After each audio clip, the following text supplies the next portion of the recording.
Film ఇండస్ట్రీకి పూర్తి ఊరట. అట్ ద సేమ్ టైం ప్రభుత్వాల మీద ఆధారపడక తప్పని పరిస్థితి. టికెట్ రేట్లకు ఒక చట్టం ఉండగా ఆ చట్టాన్ని కాదని ఎప్పటికప్పుడు టికెట్ రేట్లు ఎక్కువ పెంచుకోవడం, ఆ పెంచుకునేందుకు అవకాశం ఇవ్వడం, దానికి జీవోలు ఇస్తుండటం.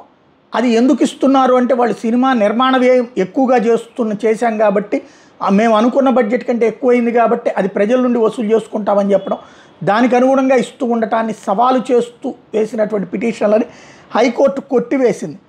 పెద్ద బడ్జెట్ సినిమాల నిర్మాణ వ్యయం మీద ఎన్ఫోర్స్మెంట్ డైరెక్టరేట్ దర్యాప్తు జరిపించాలన్న అభ్యర్థన కూడా హైకోర్టు తోసిపుచ్చింది. అలాంటి ఆదేశాలు మేము ఇవ్వలేము, అది అధికార యంత్రాంగం పరిధిలోని వ్యవహారం అని తేల్చి చెప్పింది.